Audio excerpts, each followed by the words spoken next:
So Fred, tell me a little bit about how you're approaching funding from relief efforts like the American Rescue Plan. Great.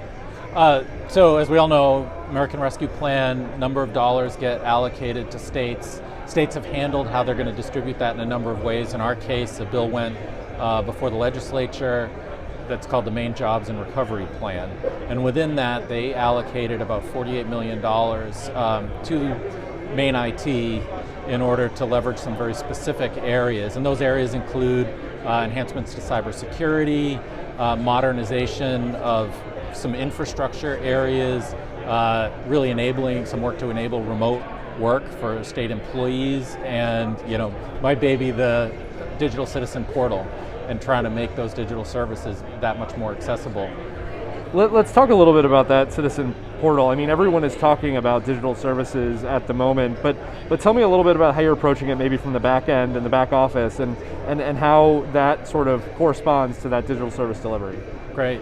So across state government, there's so many lines of business, so many applications. Many of them are already enabled for the citizen, and so what a lot of people are talking about is, I need to find a framework to authenticate them, get them in, but also behind the scenes is, what are we doing so one agency knows about Fred Brittain, another agency knows about Frederick Brittain, and how are we going to start to bring some commonality? And so the structures behind it is a great opportunity to start to think about, what are we doing with data governance to align both the records we have, but future standards as we onboard new products, to make sure that those are in alignment and can easily be enabled and are taking advantage of what are the common things we know about the public.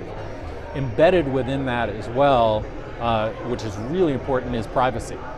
So it gives an opportunity to also start to think about privacy governance, to make sure we're doing right by the citizens with their information, that we're not using it, right? We want to authenticate them, we don't want to expose in any way.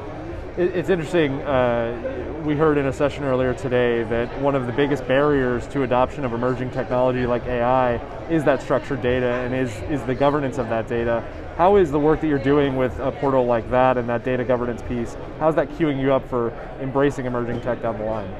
That's exactly where we want to be. And I think there's a great opportunity. I mean, I did a lot of this work in in a past life, and there was not actually technology opportunities to really facilitate that level of data governance, where you can say, here's the element that can be common, but there's so many things about a citizen that can't be shared amongst an agency. I'll give you an example. Inland Fisheries and Wildlife, if you provide your email address through a fishing license, by statute they can't be giving that email address out for other purposes. So you want to be able to make sure you're using that citizen record, but for a piece of data, that needs to be constrained to their use for that function. And the technologies today enable that to really happen in a way that protects the data, but also enables it.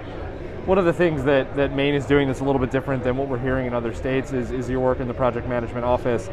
Tell me a little bit about the role that office plays in your organization and how it sort of looks out across the entire state landscape to make stuff happen. Right. So typically we see a lot of project management is really the bread and butter of particularly large IT projects, but most IT projects really benefit from project management, right? They bring a discipline, a methodology, they set metrics, they look at process, and they also give an independent view.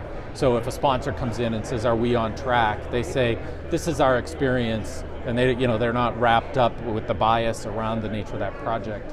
Our project management office is starting to step outside the walls of IT and performing that kind of a service for lots of other projects. And the one that we bring up here is the ARPA money, which is the Maine Jobs and Recovery Plan. And so with nearly $1 billion across the state of Maine going to many different functions, I think there's nearly 130 different purposes outlined in that plan with numerous agencies involved. The governor's office wants to make sure these projects have clear metrics that we're able to regularly report projects and progress. We want to be able to report on all of these things and be able to show citizens this is where this money is going. So they've been asked to help facilitate this for the governor's office, and they're providing process agencies are all having to submit standardized business cases that outline milestones, and our project management is helping sort of guide that, and they created the process. So they're getting a lot of new exposure. They've been heavily involved in helping develop work from home policies for the state and trying to bring together what are all the things we need to do around the training and the policy. And so they've really stepped out, and they're doing a lot more than the traditional IT project only. And we keep hearing at a conference like this how important it is for CIOs to have a seat at the table at those decision-making levels. How vital is the act of stepping outside of those walls like the project management office is doing? How vital is that to your success in sort of making IT happen across the state? Well, we talk about the CIO and the seat at the table. What we really need is strong technology advocacy. In my particular case, I report up through administration and financial services with a commissioner who has a lot of experience with our technology organization and sees that as a linchpin for overall government success and service. She's out there advocating for us. So that's, to me, is what's important, is we have the right kind of advocacy at the right levels.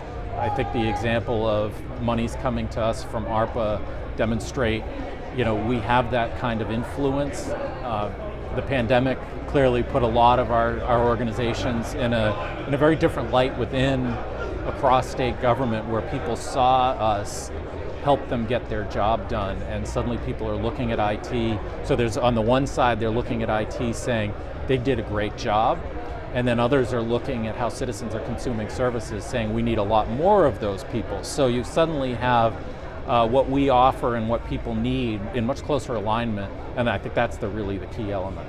To sort of wrap things up, let's talk about cybersecurity. A lot of states are using that ARPA money for cyber purposes. Right. How are you investing that money in cyber in Maine?